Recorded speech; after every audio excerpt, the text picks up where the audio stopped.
Now we will deal with restrictive or interstitial lung diseases. As you know, restrictive lung diseases deal with a reduction in lung expansion and a reduced total lung capacity.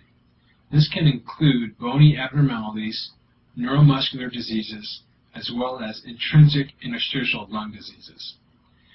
Looking back at this slide, you notice the type 1 epithelial, endothelium, interstitial space and interstitial cells, as well as the alveolar space and type 2 pneumocytes.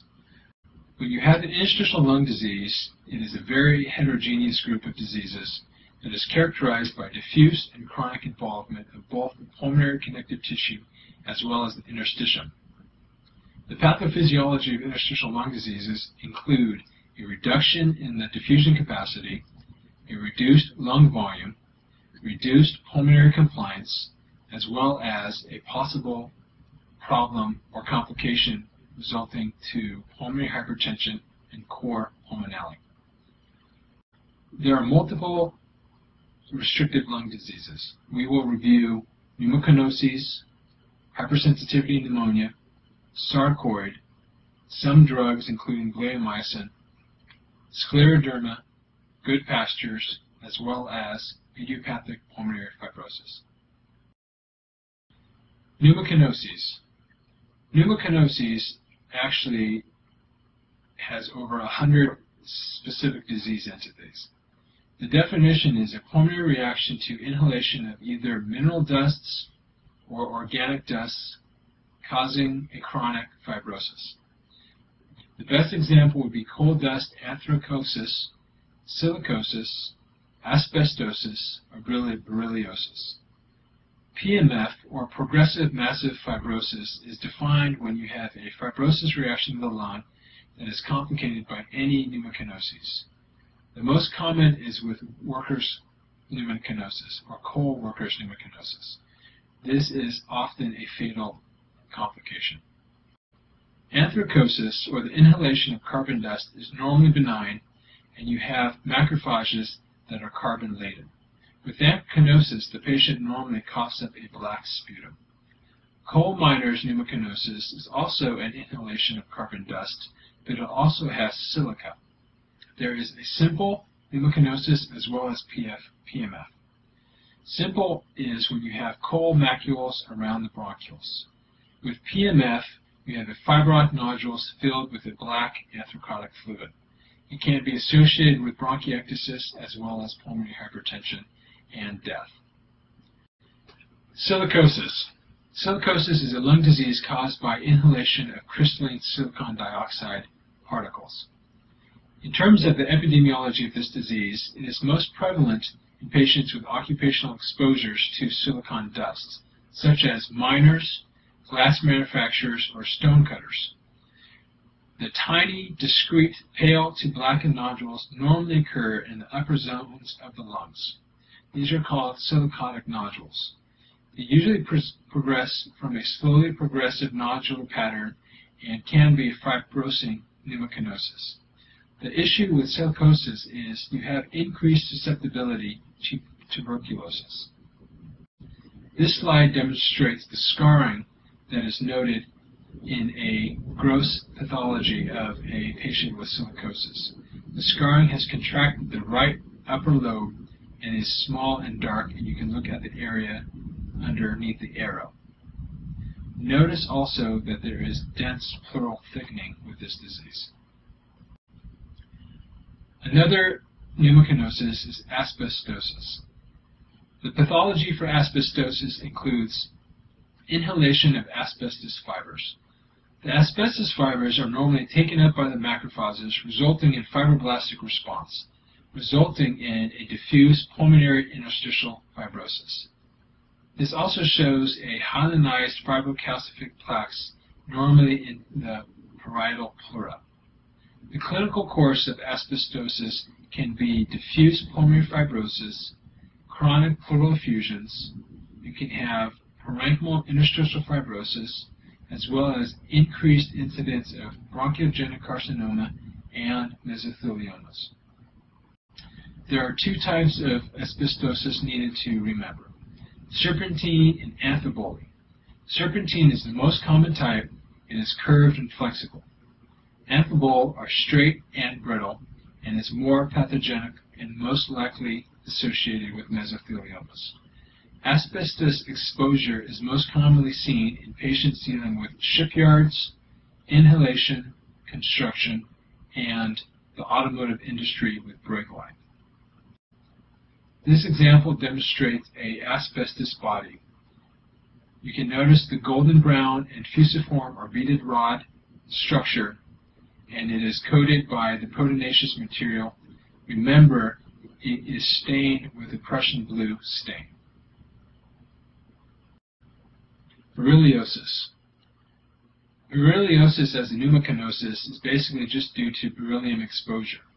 The most common patients with berylliosis are those found in aerospace industry as well as those working in nuclear reactors. The pathology of berylliosis is a type 4 hypersensitivity reaction, and it results in a granuloma formation. Another thing with berylliosis is you can have an acute pneumonitis by just inertial exposure. Chronic exposure can cause non-caseating granulomas as well as a fibrosis. Another thing of note is you can have hilar lymphadenopathy from these granulomas. Berylliosis can also cause systemic granulomas in other portions of the body. Hypersensitivity pneumonitis. The definition is immunologically mediated, which is predominantly interstitial lung disorders caused by intense and often prolonged inhalation of organic dusts, which is related to occupational antigens or exposures. Pathology for hypersensitivity pneumonitis includes interstitial pneumonitis, interstitial fibrosis, obliterative bronchiolitis, sometimes called BOOP, or granuloma formation. The clinical symptoms of hypersensitivity pneumonitis includes fever, dyspnea, and cough. There are multiple hypersensitivity pneumonitis that is due to occupational exposures. Some of those listed include farmer's lung, an exposure to thermophilic actinomyces, pigeon breeder's lung, which is due to proteins in the excrement and the feathers of the birds, humidifier's lung, which is due to thermophilic bacteria that is normally in heated water reservoirs, or bisonosis, which is due from the inhalation of cotton, linen, and hemp fibers. With hypersensitivity pneumonitis, you can have an interstitial granuloma, as seen in this slide, and chronic inflammation. Pulmonary eosinophilia. There are multiple kinds of pulmonary eosinophilia. Simple pulmonary eosinophilia, or Loeffler syndrome, demonstrates eosinophilia, septal infiltration of eosinophils, as well as pulmonary lesions. Normally, when someone has Loeffler syndrome, this is a very benign clinical course. Tropical eosinophilia is normally due to a parasitic infection from a microfilaria. This can cause a chronic pulmonary eosinophilia. Normally is due to a parasitic, fungal, or bacterial infection, causing a hypersensitivity pneumonitis as well. Allergic bronchopulmonary aspergillosis, or ABPA, is also considered a pulmonary eosinophilia.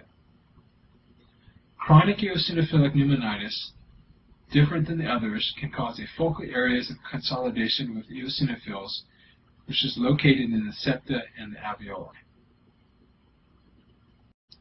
Sarcoidosis is another restrictive lung disease that we normally see. This is a systemic disease characterized by non-caseating granulomas in many different organ systems. Normally, when you're thinking of sarcoidosis, you need to think of a young African American and a lot of times female. The clinical course includes a bilateral hilar lymphadenopathy, occasionally an interstitial lung disease. Also, increased serum ACE levels, or ACE levels, is also found. The patient can have a hypergammaglobulinemia, hypercalcemia, and hypercalciuria, and they also have a reduction in sensitivities to TB tests. The pathology of sarcoid is something that you must not forget. The lungs are normally a very common site of involvement. They normally have hilar and mediastinal lymphadenopathy, and they can also have areas of skin enlargement demonstrating an erythema nodosum. Another thing of note is they can have anterior uveitis. Microscopically, it is characterized by non-caseating granulomas, and they also have tightly clustered epithelioid cells with Langerhans or sometimes foreign body type giant cells. This slide is a demonstration of a classical non-caseating granuloma. Goodpasture syndrome. Goodpasture syndrome is characterized by simultaneous appearance of proliferative, usually rapidly progressive glomerular nephritis, as well as a necrotizing hemorrhagic interstitial pneumonitis. Goodpasture syndrome is one of the diseases that you need to recognize as both affecting the kidneys as well as the lungs. If a patient has hematuria as well as hemoptysis, you need to consider Goodpasture syndrome. The pathology for Goodpasture syndrome deals with anti-basement membrane antibodies. IPF, idiopathic pulmonary fibrosis. This disorder is characterized by diffuse interstitial inflammation and fibrosis, known histologically as usually interstitial pneumonitis, or UIP. The pathology of a patient with IPF demonstrates areas of fibrosis as well as normal appearing lung function in lung areas. The clinical features include progressive dyspnea, hypoxemia, and cyanosis. This can also lead to early mortality and death. This concludes our section on restricted lung disease.